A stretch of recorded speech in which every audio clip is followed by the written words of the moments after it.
Okay, welcome to Heading for Extinction and What to Do About It. This is um, the Extinction Rebellion. It's weird, I don't see myself up there. I guess that's okay though. Can you hear me? Can you just give me a thumbs up if you can hear me fine? Okay, all right. So this is Heading for Extinction and What to Do About It, the Extinction Rebellion um, slideshow presentation. Introduction to Extinction Rebellion. So let's start off with asking everybody what you're here for, what brings you here. And to start off, I'm going to go ahead and tell you a little bit about myself. I found out about Extinction Rebellion in 2019, early 2019, and was sort of on the fringes, not really ready to jump into any actions until June of 2019 when they had a big action downtown, and I joined in for a 300-person occupation, 4-hour occupation in front of City Hall. From there, I was hooked. I started organizing with Extinction Rebellion. I got me and several others who are organizing were able to create about 6 different swarming events. So we created banners, we blocked traffic, we got out there on 6 different days. We had about 12 different intersections that we did. We blocked thousands of cars. We got out thousands of flyers. And it was a really great experience. And that's kind of what brings me here. I feel like Extinction Rebellion is the best way to make things happen on climate. I've been a vegan for 20 years, and I really don't feel like being a vegan was enough in and of itself, right? It's an important choice to make. You know, there are all kinds of great choices you can make that are important for this environmental movement, to lead in this environmental movement, but it's not enough. You've got to do something more. And so Extinction Rebellion was kind of that thing, right? So that's me. I'm going to find out who else is here. Let's do this. So a brief note about Extinction Rebellion. So we're a nonviolent direct action civil protest organization. That means a lot of different things basically, but the main idea here is that we are nonviolent, right? And we are constantly evolving this idea of nonviolence and what it means to be practicing nonviolence. So we'll be bringing this topic up again and again, but just to give you an idea on something nonviolent you can do is you can boycott meat, right? Like boycotting meat is a nonviolent action, right? There's tons and tons of nonviolent things. We're talking about specifically direct action. So we're talking about, you know, doing something specifically to gain attention, probably illegal, but we'll get into that more. So we're constantly evolving this idea of nonviolence, all right? We aim to elicit government action on climate and ecological justice or crisis.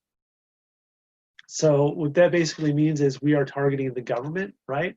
We're not targeting each other. We're not telling each other what to do. We're not blaming and shaming. We're basically targeting the government for this climate and ecological crisis. So during this talk, you may feel several emotions, right? Grief, anger, denial, numbness, shock, relief. These are welcome emotions. You're encouraged to have these emotions. They're healthy. It's part of our process of telling the truth that we kind of feel these things, right? So that's part of it. So the aims of this talk. So number one, we're going to talk about the climate and ecological crisis, and number two, we're going to talk about what to do about it. And I'll try to make this as quick as possible. We're not going to get into too much detail. So the Earth is our only life support system, right? We are in the process of destroying our Earth. We're destroying the climate, we're destroying the ecology, and by extension, we're destroying our future. So first, let's look at the climate. So here we have greenhouse gases are this thing that surrounds our planet, right? And they keep the Earth warm, right? This is a depiction of the atmosphere of our planet, right? But it's actually not to scale. It's very, very thick. I mean, you can see like it's almost like an inch thick on screen, right? Well, the actual atmosphere is actually goes up only about 5 miles and starts to thin out a lot after 5 miles. And the Earth itself is many thousands of miles across, right? And so what we're looking at basically is something that isn't to scale. So this is not a to scale model. Somebody just came in. So this is not a to scale model. Anybody else? Participants? No? All right. So this is not a to scale model. This model is basically a little bigger, right? So our atmosphere is a little bit smaller than that. But the general idea is there, right? So the atmosphere is made of carbon dioxide, methane, and water vapor. What these elements do basically is they trap heat inside our atmosphere. They make the Earth warmer, basically. That's one of the byproducts, right? When I started doing this, I didn't know water vapor was actually a greenhouse gas. These are called greenhouse gases, right? It's actually a very important greenhouse gas. What these greenhouse gases do basically is when the sun rays are reflected off of the Earth, they capture that radiation, and each one has specific wavelengths that they capture radiation on, and that's why they work, right? There's a ton of water vapor in the air, but it ends up being that it doesn't stop every wavelength. So if it was just water vapor, we'd be fine because some wavelengths actually would still escape the Earth. But you add in carbon dioxide actually fills in the gaps of some of these wavelengths of heat and traps more gas. So you build up that atmosphere with 5 miles of carbon dioxide at 400 parts per million, and suddenly you're capturing a lot of that heat inside the atmosphere, right? So that's the basic idea. Carbon dioxide is probably one of the worst, right? Methane's also really bad for heating up the atmosphere more than it needs to be, right? So it's a little bit more about this. So we've been pumping these greenhouse gases into the atmosphere, and it's getting hotter. So as we just talked about, carbon dioxide and methane are kind of filling in the gaps with water vapor to kind of heat the Earth more than it would normally be heated, right? So we've got these greenhouse gases that we've been pumping into the atmosphere since the industrial age, and it's skyrocketing, right? So this is basically your basic hockey stick curve, right? And so yeah, so that's our hockey stick, and it's going straight up, right? And with the hockey stick curve of greenhouse gases is the heat. So we can see global heating is getting hotter and hotter. Here's another way of looking at this. We go from cold to hot, right? Each bar represents about a year, and we can see it's just getting hotter and hotter as we go along. So this is some artist has made this graph to kind of depict how hot exactly it's getting right now. So our Earth is getting really, really hot, especially over like the last 20 or so years, right? And so we've kind of noticed this. About 30 years ago, on a global scale, we created the IPCC. This is basically back when James Hansen talked in front of the Congress and said, hey, basically, look, I quit my job at NASA to tell all of you guys that, the climate's overheating. I've got all these predictions on how it's overheating. And basically, that's when we started doing this stuff, right? So we started looking at this back then, the IPCC, right, 30 years ago. And now, in 2018, now-ish, they're talking about this 1.5 degree warming thing, right? So we're up to a point where we've got 1.5 degree warming and it's getting warmer, right? And so here's a little graph that basically shows how we stay below 1.5 degrees warming, right? So basically, the longer we go on this graph, the harder it is to stay below 1.5 degrees warming. That's what this graph is basically showing you. You may notice that the closer we the closer we get, the harder it's going to be. Because like the way this graph works basically is we have to like really reduce our emissions to get below 1.5 degrees warming because we've got so much carbon dioxide in the air, right? And the longer we wait, the harder it's going to be. And you can see we're already at this point where it doesn't even look like we're going to be able to stay below 1.5 degrees, right? So there's tons of stuff going on here. So why the fuss about 1.5 degrees?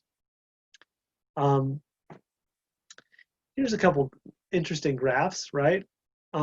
This is basically showing you the temperature, the temperature frequencies, right? Just a small shift in temperature is creating a big difference with the heating extreme, right? So you can see with the graph on the right, the heating extremes are much more. And on the graph on the left, the extremely hot section is very, very infinitesimally small. So with the small change in temperature of like, 1.5 degrees, our extremes are much more frequent, are happening much more often, right? And so this is the kind of thing we haven't seen in a long time. Basically,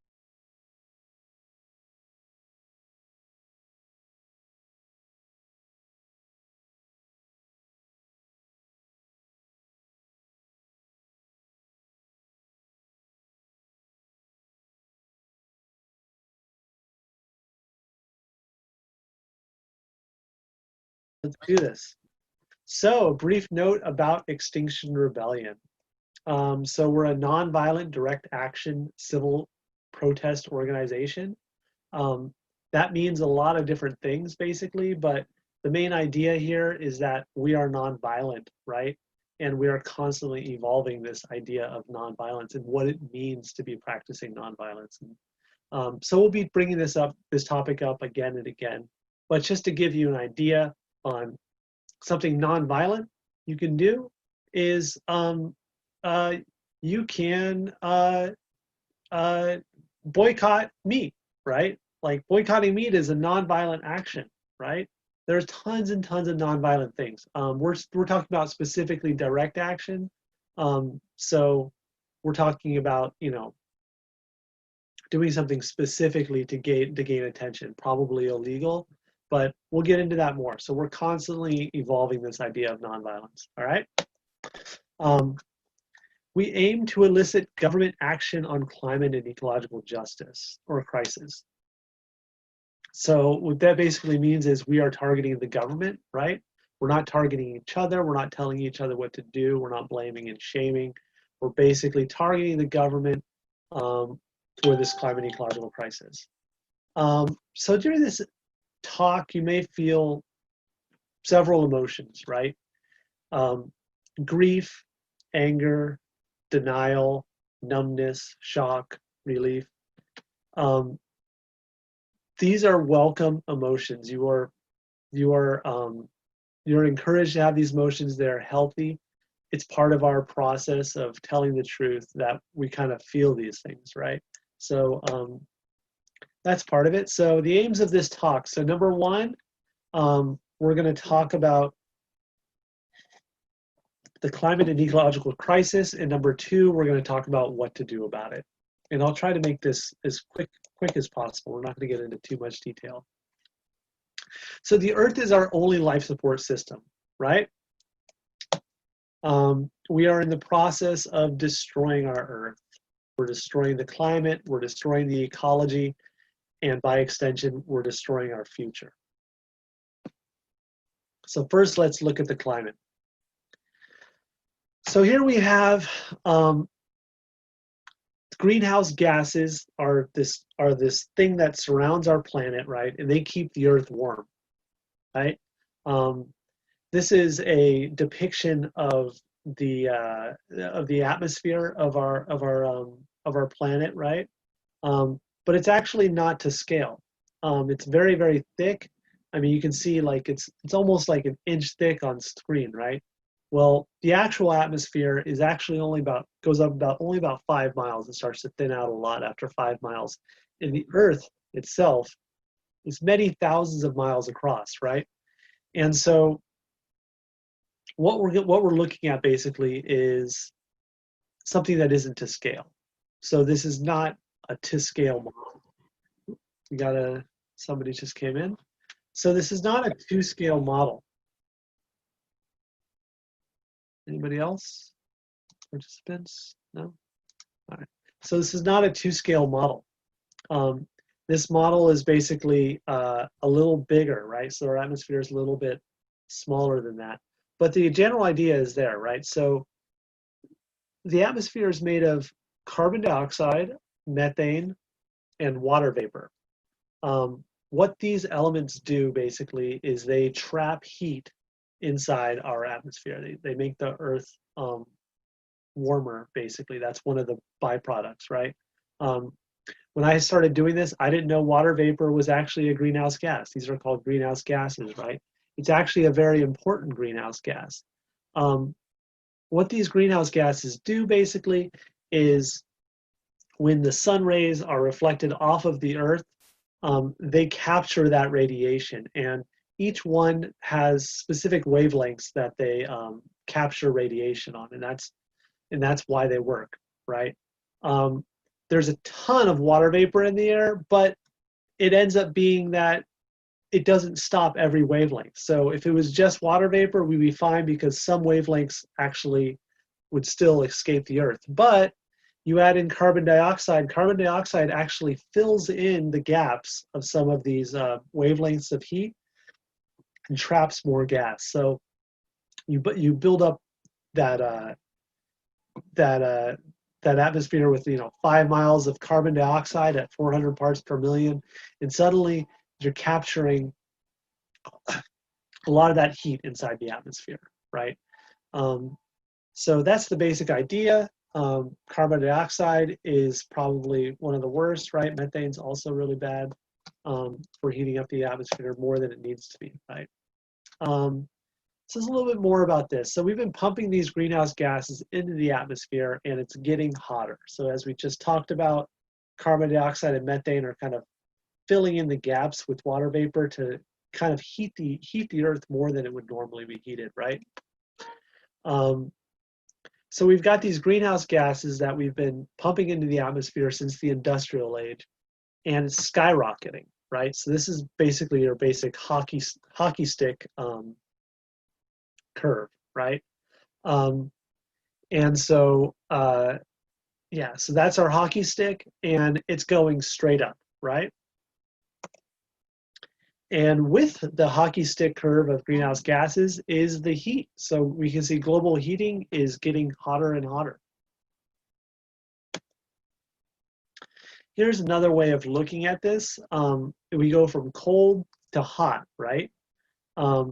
Each bar represents about a year, and we can see it's just getting hotter and hotter as we go along. So this is some artist has made this graph to kind of depict how hot exactly it's getting right now. So our Earth is getting really, really hot, especially over like the last 20 or so years, right? And so we've kind of noticed this. About 30 years ago, on a global scale, we created the IPCC. This is basically back when James Hansen talked in front of the Congress and said, hey, basically, look, I quit my job at NASA to tell all of you guys that, the climate's overheating. I've got all these predictions on how it's overheating. And basically, that's when we started doing this stuff, right? So we started looking at this back then, the IPCC, right, 30 years ago. And now in 2018, now-ish, they're talking about this 1.5 degree warming thing, right? So we're up to a point where we've got 1.5 degree warming and it's getting warmer, right? And so here's a little graph that basically shows how we stay below 1.5 degrees warming, right? So basically, the longer we go on this graph, the harder it is to stay below 1.5 degrees warming. That's what this graph is basically showing you. You may notice that the closer we the closer we get, the harder it's going to be. Because like the way this graph works basically is we have to like really reduce our emissions to get below 1.5 degrees warming because we've got so much carbon dioxide in the air, right? And the longer we wait, the harder it's going to be. And you can see we're already at this point where it doesn't even look like we're going to be able to stay below 1.5 degrees, right? So there's tons of stuff going on here. So why the fuss about 1.5 degrees? Here's a couple interesting graphs, right?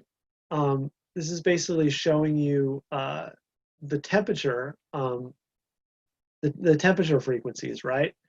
Just a small shift in temperature is creating a big difference with the heating extreme, right? So you can see with the graph on the right, the heating extremes are much more. And on the graph on the left, the extremely hot section is very, very infinitesimally small. So with the small change in temperature of like, 1.5 degrees, our extremes are much more frequent, are happening much more often, right? And so this is the kind of thing we haven't seen in a long time. Basically, we haven't seen this in 130,000 years, right? Yeah, so we have not seen this in a while, right? This is a really good graph to look at. So the Holocene has been basically pretty stable, right? If you go a little bit further back to certain mass extinction events, they're usually correlate with this kind of thing, right? And so these heating effects are being felt all over the world. It's making a big difference. We've got droughts in India. We've got wildfires in Australia. We've got floods in New Orleans. And I don't know if you can see that or not, but basically, those are cows in Queensland, Australia, right? And it's something like 250,000 cows that were killed by a climate change related event, right? So these impacts are hitting globally. So just recently in Oregon in the U.S., we've had wildfires, right? We've had a record number of asthma and respiratory emergencies. Last year, wildfires swept through California, killing 85 and leaving many homeless. So remember those Paradise fires that we had last year? And we're getting 4 to 5 level hurricanes every single year now. So it's happening on a regular basis.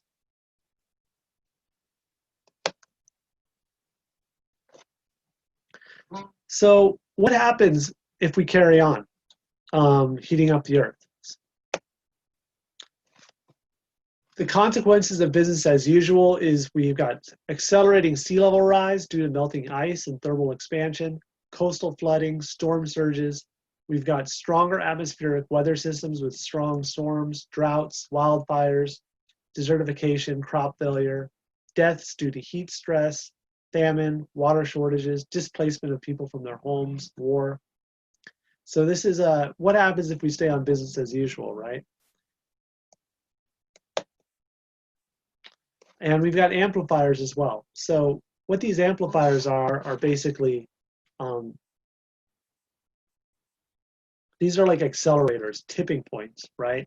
When you take away the ice on the North Pole or you take away the ice on the South Pole, you've got less sun being reflected back into the air and more of it just being absorbed by large bodies of water or land.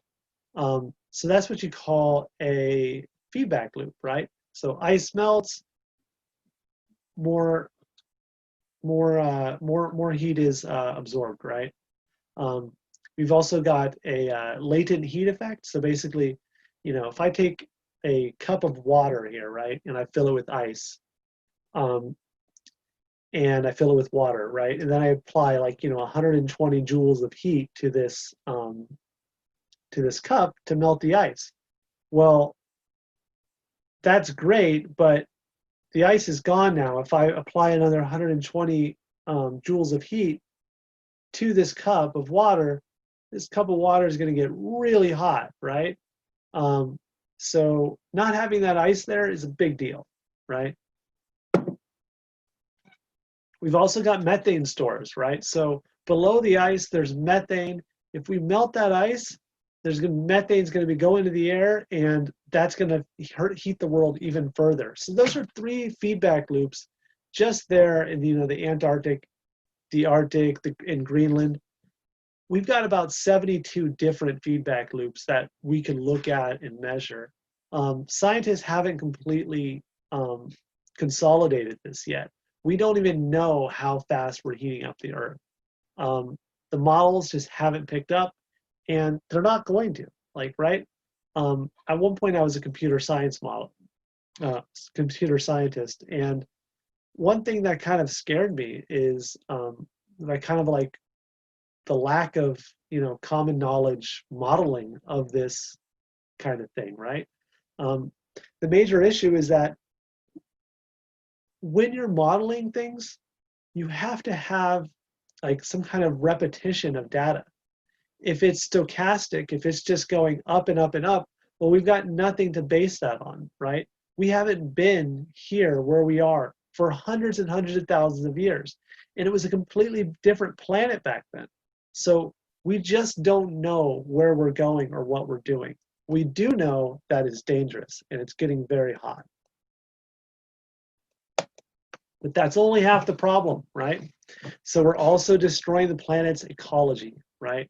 So what I like to look at when I'm talking about carbon are carbon sinks. So we've got a couple different carbon sinks. I don't know if anybody knows what the major carbon sinks are, but one of them is forests, one of them is soil, right? And another is the ocean. Those are the 3 big ones, right? And we're destroying those, right? So we've got high intensity agriculture replacing wilderness, right? There's a lot of reasons for this, but mostly it has to do with a little bit of overconsumption and greed, right? We need more food solidarity. Talk about that later. Talk about all kinds of things. So deforestation is reducing carbon drawdown, biodiversity, and moisture retention. So yeah, so what I just talked about, right? So we're losing those forests, and we're losing the ability to draw down that carbon from the atmosphere. That means it's going to stay up there longer, and it's going to be harder for us to get ourselves out of this overheating thing, right? The end result of this process is desertification. So I mentioned moisture, right? So when you lose moisture, things get more flamboyant, right? Things are more likely to go up in smoke, like what's been happening in Australia. I kind of look at Australia as basically a microcosm for other places in the world, because it's really the hottest, driest place. And we can see with the wildfires that are just breaking out all over Australia, worse than ever before, that we've really passed a tipping point there, and it's only a matter of time before that same tipping point starts hitting other places as well. So we've got to draw down that carbon, right? Got to bring back the moisture. So the oceans are equally vital to our survival. They are a major, major carbon sink, right? And also they provide a lot of food for a lot of people, right? Some of us are going to be vegan or vegetarian, and so they won't eat the food from the ocean, but there's still a lot of communities that are dependent on that, right? And even if they weren't dependent on it, we've got to find other ways to feed them, right? Ocean Heating reduces dissolved O2, increasing acidity, kills ecosystems, disturbs ocean currents, and melts ice caps, right? So the ocean's doing a lot of different things, right? And it's kind of mirroring the heating we see in the atmosphere. I don't know if anybody knew this or not, but we are in the sixth mass extinction. Academics, scholars together have basically come to this conclusion that we are in the sixth mass extinction right now, and we are seeing lots of creatures die off at very quick rates. And so we can talk about this. We can get into the different species that are dying off, how fast we're losing bees, how fast we're losing coral reefs. But the basic thing here is that we're in this mass extinction and it's happening, right? So we have to reconcile that. Let's just check. All right. So another issue is that the wild is no longer wild, right? So 10,000 years ago, 99% of the animals that were out there, including humans, or 99% of the animals that were non-human, were 99% of the animals out there were non-human, right? So that was 10,000 years ago. Now we have 36% of the animals on land are human, and then 60% of them are livestock, and then only 4% are wild. So we've greatly reduced our wild animal potential, right? I mean, we've got tons of caribou still ranging, but we're losing land animals at a very rapid pace. There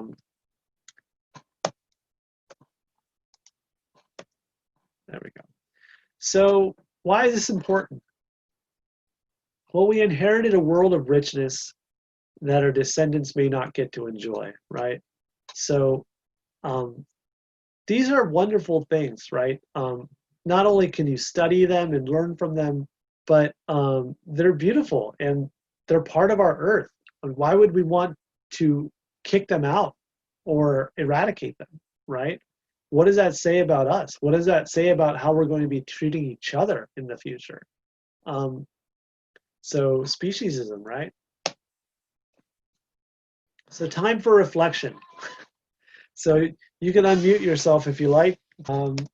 So part 2, what we are going to do about it. All right. So number 1, with the Extinction Rebellion, we need to overcome our collective denial. So the idea here is basically we are all collectively in denial about what's going on with the climate. You know, people drive around in their cars. They make they don't think about what they're about the climate, right?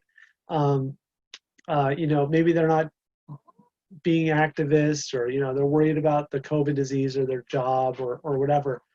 But we all inherently understand what's happening with the climate. We all inherently understand it's heating up, but we're in a collective denial about what we need to do to reverse this process, right? What we need to do to act on this problem to reduce heating, right? So we're in a collective denial. We're all walking around in this collective denial, right? And so what we need to do is we need to look at our moral obligations, all right? Because in the future, people are going to ask, you know, what could we have done to stop this, right? Our kids are going to wonder, right? Or future generations are going to wonder. And so we've got some moral obligations here. So let's talk about that, all right? So number 1, we've got a moral obligation to other living humans, right? So this is called ecological justice, right? So we're basically, you know, driving around in our cars. I'm talking about a typical American, right? I'm not necessarily me or anybody in the room, but a typical American drives in their car, you know, has a, you know, unenvironmentally friendly diet, travels a lot, you know, overconsumes, whatever it is. Government doesn't care, you know, spewing everything into the atmosphere. Well, that's not so good for countries in the global south that are being affected by the effects of climate change, that are feeling the effects more seriously than us, right? They have less access to, you know, gas masks when when a riot breaks out or something. I don't know. They've got less access as to, um, you know, solar panels. They've got less access to all of these things that are supposed to be, you know, good for the future, right? And you know, the Maldive Islands are going down, right? So this is called ecological justice.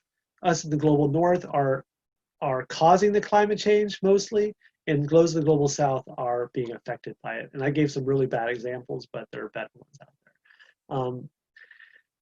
To future humans, right? So this is intergenerational fairness, right? So future humans are going to have less resources to use. They're going to have less climate budget to work with, right? To avoid overheating. And so this isn't fair, right? That future humans are going to have less to work with. We've got a moral obligation to ourselves, right?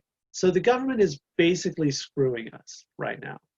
And we have an obligation to rebel against the government in self-protection, right? So that's the obligation to ourselves. What does it mean to be human, right? What does it mean to live a good life? So we've got an obligation to do something. And then we have other obligations to the other animals that share our planet, right? So we discussed that humans and their livestock now make up 96% of all land animals. And all of these other animals are just being, you know, pushed to the edges, pushed to the margins and eradicated. So we have obligations to kind of, you know, share the planet with other things, right? So when you look at it like this, the question isn't why should we fix it, but how can we live with ourselves if we don't fix this problem? So what have we tried to do already? So as we discussed earlier, 30 years ago, the IPCC, the Paris Climate Agreement, right? Rio, Kyoto, we've done tons of things on a global scale, like on a regime scale, basically, you know, with, you know, global regimes and things like, you know, the UN, right? And we've also done things locally, right? So we've done political actions, you know, we've done individual actions, we've campaigned, we've voted, we've petitioned. All of this has amounted to basically what amounts to nothing, right? During this entire time, our emissions have continued to gone up. We've gotten more carbon into the atmosphere, and we're not reversing the process. We're not getting things done. And this graph, you know, it kind of shows it very concisely, you know. This is when all these specific things happen, and during this entire time, the parts per million has gone up, right? Despite everything we've done, right? And this graph is nice too, because it shows the culprits, who the culprits are, right? Coal, crude oil, natural gas. These are the big problems, right? And they're continuing to go up, all of them, you know. We're not phasing out coal. We're doing more coal than ever. So why hasn't this worked? So there's a couple reasons for this, right? So we've got the short-termism of democracy, right? So what this basically means is we vote somebody into office, they're thinking about their PACs, they're thinking about their voters, they're thinking about getting reelected. They're not thinking long-term. They're not thinking, how can I lead the world in climate change, right? They're thinking about what they can do to get reelected, and that usually means something like, you know, putting up a new building or, you know, cracking down on crime. Who knows what it is, right? Short-termism, right? Capitalism's failure to cost the future. So what this basically means is when you buy a barrel of oil, I'm not saying anybody here buys a barrel of oil, but when a specific person might buy a theoretical barrel of oil to use or consume in their car, they're paying for what it costs to extract that oil, right? This is called extractivism, right? Capitalism. They're not paying for what it costs the future when it's burned and put in the air, right? So we don't have a cost for that, right? Capitalism has failed in that regard. And we need action to be collective, right? This has to be done globally. It can't It can't just be local. Things have to happen locally, but it also has to happen globally. And there's a lot of theories about how this is supposed to work. On a smaller scale, we've seen it happen that when small groups of people are able to do something effective or, take an action, it kind of spreads, right? Leading by example, right? But there's not been a major movement yet, right? So we need the action to be collective and global, and it hasn't quite gotten there yet. So we need a new approach. What are we going to do? Introducing Extinction Rebellion. So this is what the talk is about, right? Extinction Rebellion. So Extinction Rebellion was formed in 2018, right? October of 2018, they had Greta Thunberg come out and give a speech with some of the other major climate activists, the founders like Roger Hallam and Gail Bradbrook, right? They came out in October. They did some swarms, they did some, bannering, and then they did some major protests. So they got out on the Thames River in London, and they blocked 5 different bridges, right? And, hundreds of arrests. They got tons and tons of publicity for this, right? This was a huge move, right? They've got tons of scientists were in on this, and it was a big success, right? So Extinction Rebellion goes global, right? And everybody's thinking like, this is how we do it. We got to get this thing everywhere, right? So it goes global, it goes viral, and so we've got a model here, right? So Extinction Rebellion's model is basically based on these nonviolent direct action principles, right? And we're constantly going to be evolving this idea of nonviolence, but what it kind of means for Extinction Rebellion is being above ground, right?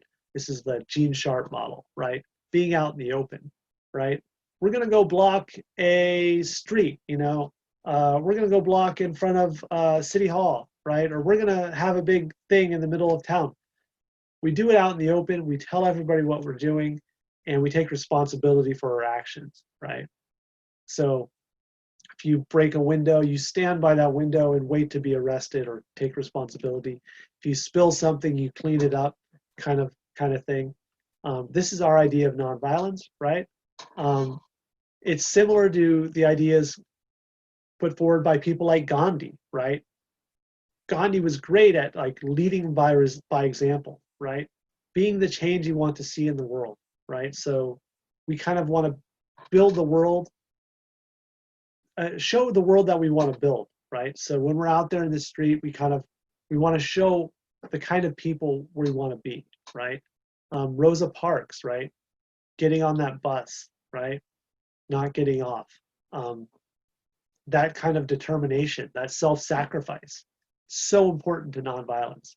Martin Luther King, something that Martin Luther King did, which was brilliant and very unlike many other leaders, is he was able to like balance between being a great philosophizer and critical thinker and preacher, and being a great nonviolent leader too, leading people out in the street. These are the kind of people we are emulating here with Extinction Rebellion. So the civil disobedience. So like I said, we're nonviolent, right? That means we don't yell insults at people. We're very respectful. We're trying to get a lot of people to create a tipping point of change. This is based on like Erica Chenoweth's work, 3.5% of the population into the street. Once again, Gene Sharp, Erica Chenoweth. And yeah, if you get 3.5% of the population into the street, the government will come to the table, right? That's what we're talking about. So, and this may not happen overnight, right? A union gets the government, gets a business employer to come to the table, and they may not agree to everything on the first shot, right? So you got to go out again, right? But if you get that 3.5% of the population into the street, the government's going to come to the table really fast. That's the idea, right? Nonviolence. So we're focused on the capital where the power is. So this is not a movement based on stopping a pipeline or doing a specific action out in the middle of nowhere. We're focused on the capital where the power is, also where the people is, right? So we want everybody to be able to come out into the street, young, old, and to sort of just like create this presence that kind of demands attention. It demands, right? It's something the government can't ignore, right? The media is there, right? You got police there.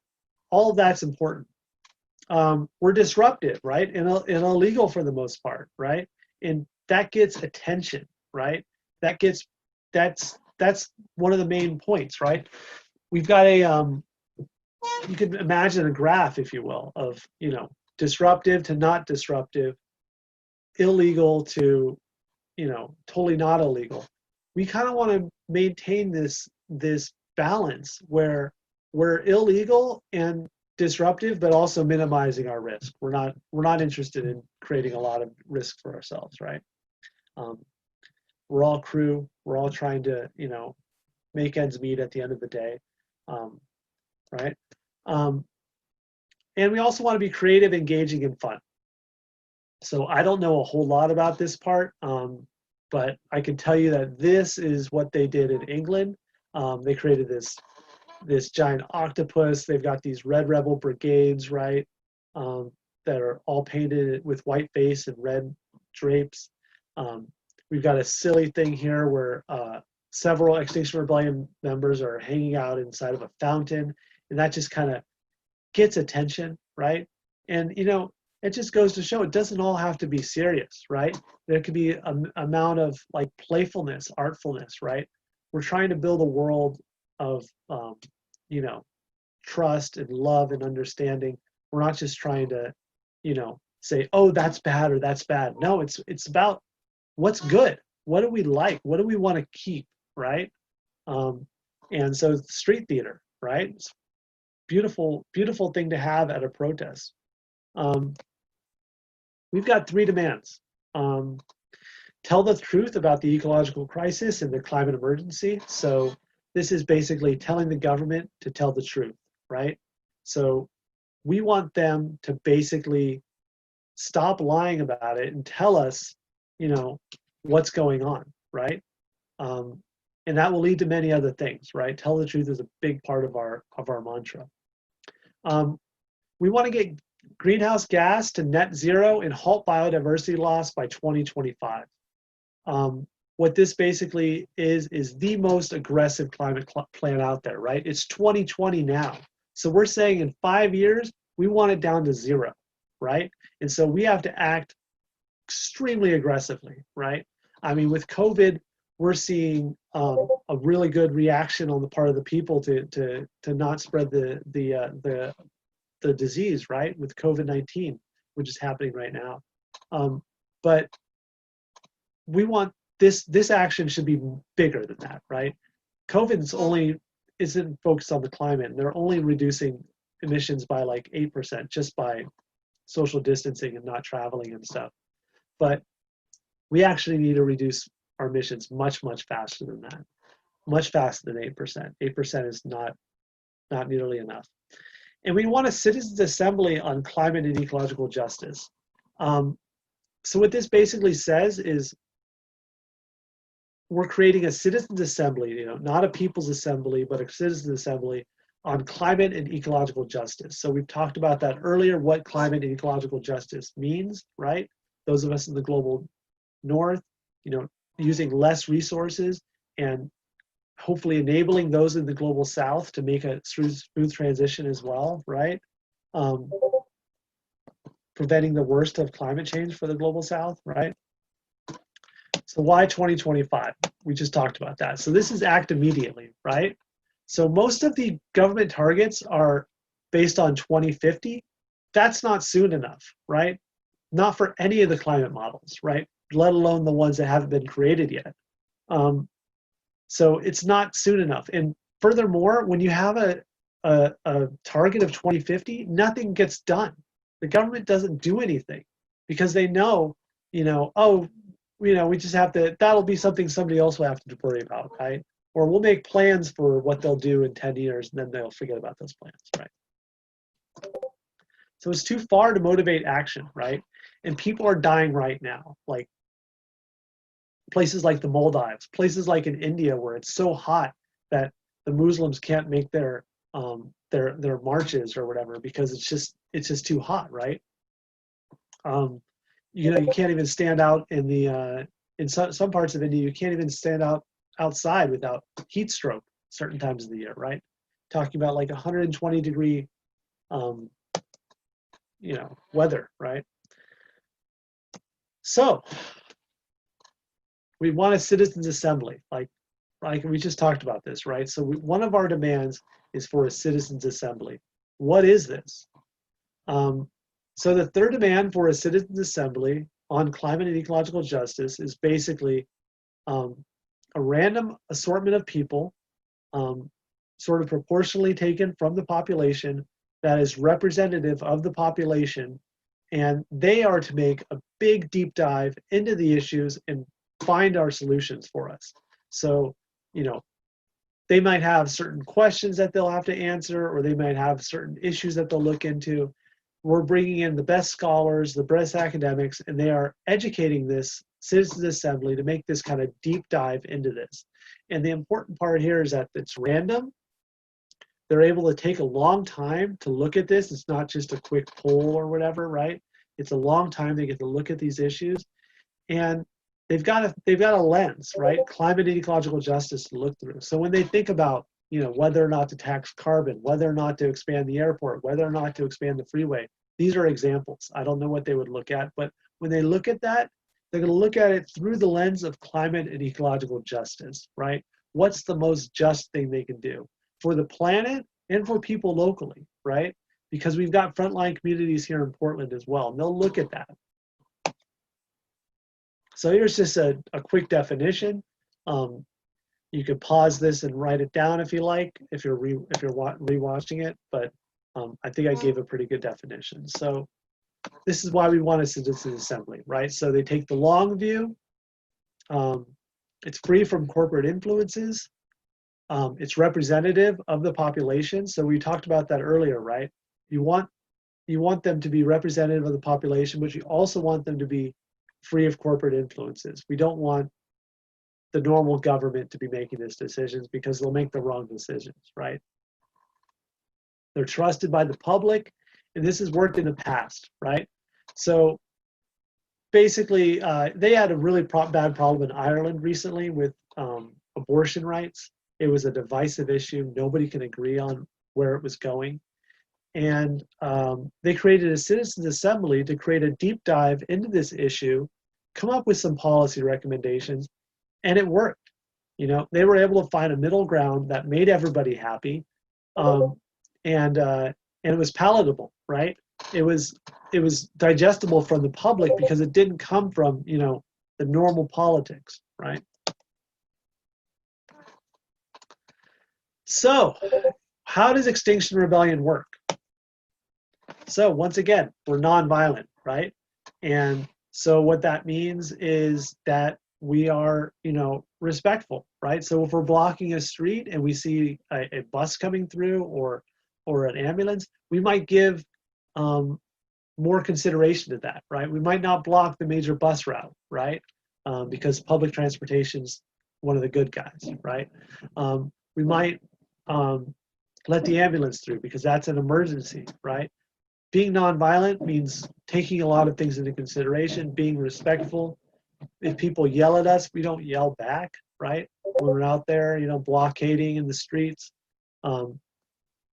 singing, right? Like being our Gandhi-like selves or whatever, or whoever, or however you want to be. We're respectful and nonviolent, right? So here's a great quote from John Lennon that kind of exemplifies nonviolence, right? When it gets down to using violence, then you're playing the system's game.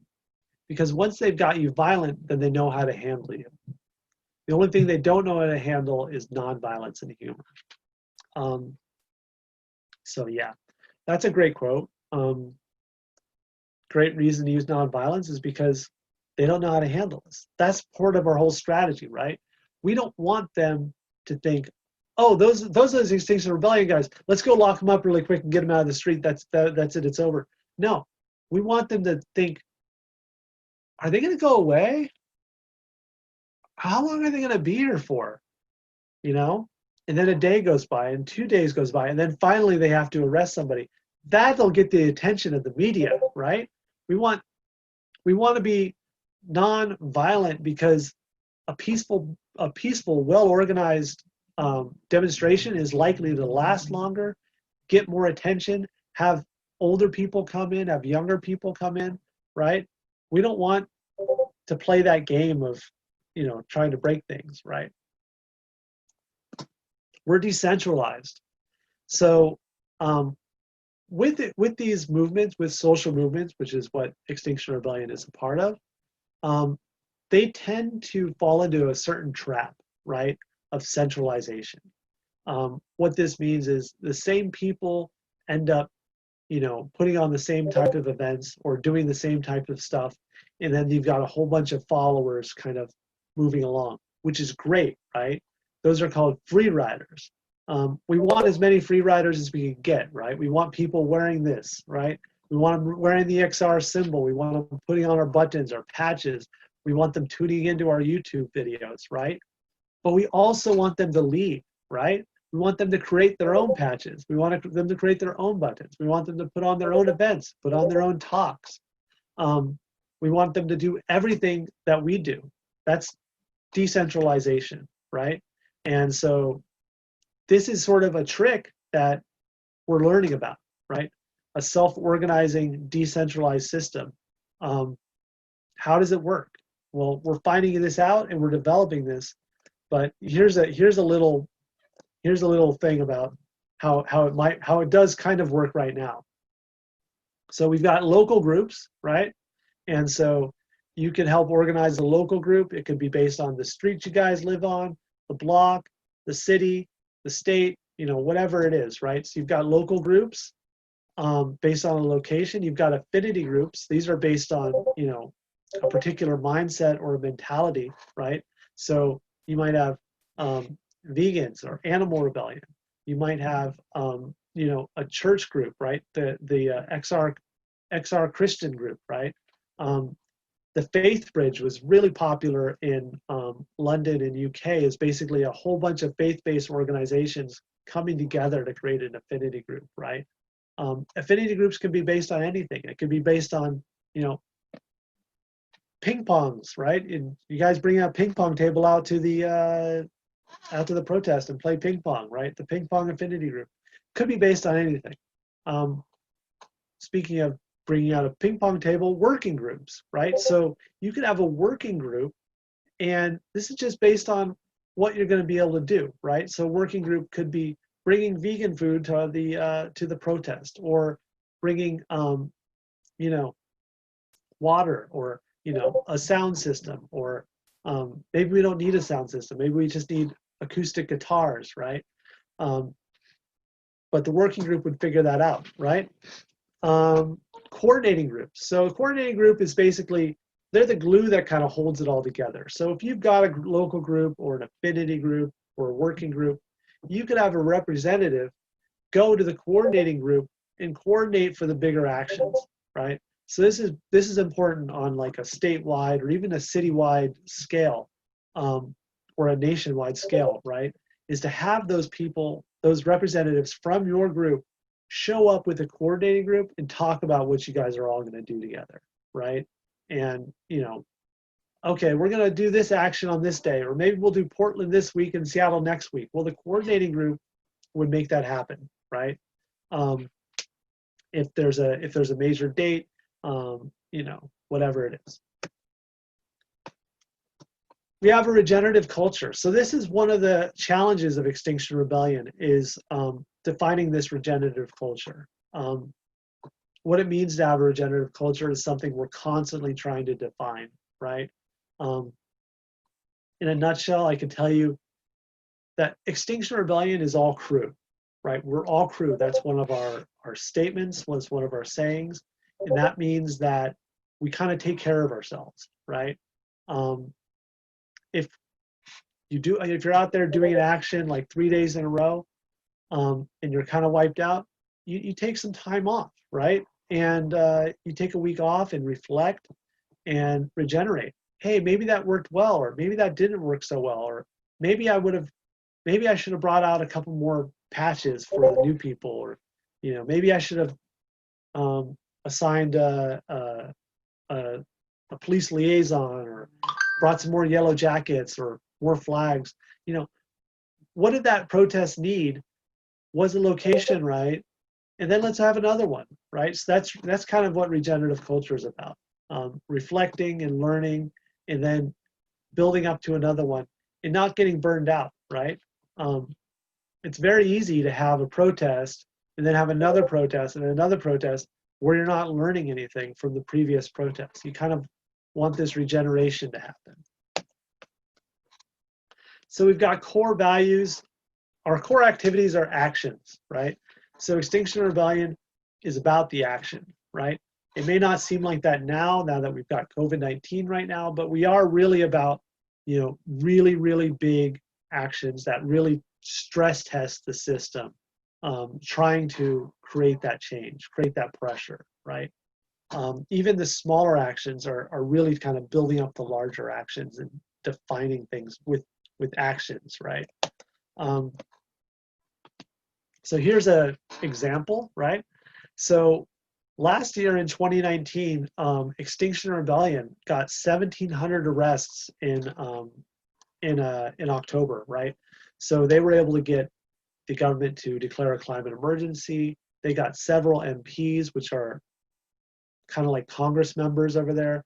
They're members of parliament, to table their 3 demands bill. They had an actual bill, which was based on the 3 demands.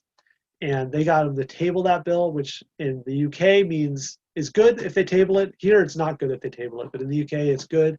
So they kind of got them to do that, and it's because they got 1,700 arrests. They flooded the streets for 10 days straight, Trafalgar Square, and they had tens of thousands of people out in the street, right? And so that's how they did it, right? So not everybody has to get arrested, but they got quite a few arrests. Many people were arrested multiple times. Going back a little bit to April of 2019, they had 1,300 arrests, right? So this is after XR went global.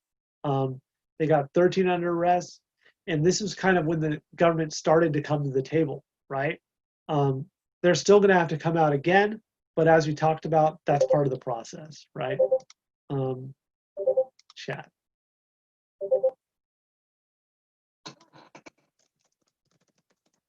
So 1,300, and let's see here. And so our actions are getting bigger, right? So this is something that happened in Portland last year. So in June of 2019, we had a really big action, 300 people, and right here in Portland, and we occupied the street for 4 hours. No arrests, but it kind of happened, right? And here's some of our smaller actions. So I was organizing these actions. The one on the left is a die-in with some Red Rebels and a couple of other actors. The one on the right is a swarming action. So this is where we get 10 or 20 people out in the street to block the road and hand out Extinction Rebellion flyers. So we got out about 1,000 flyers over the course of 6 weeks. We learned a lot over that time. We learned about, a lot of different things. And so we got to do smaller actions, right? So we've got 2 different types of people, right? In our, one of our broader categories is basically arrestables and non-arrestables. You can also look at it as action rebels and grassroots rebels, movement rebels, supporter rebels. There's a lot of ways we can kind of organize this, but basically, one of the main things you kind of want to figure out is who's arrestable, right? And is the action arrestable? Like, for instance, going back, this action was non-arrestable. Both actions were non-arrestable. Nobody was arrested. The police were there. They did not want to arrest us, and we didn't get arrested, right? But a lot of actions are arrestable, and you need people to identify themselves as arrestable, right? So that's one of our things. But only about 1 in 20 of our supporters actually need to be arrestable. So not something you have to worry about. So here's a little ways you can contribute. This is for the greater national area.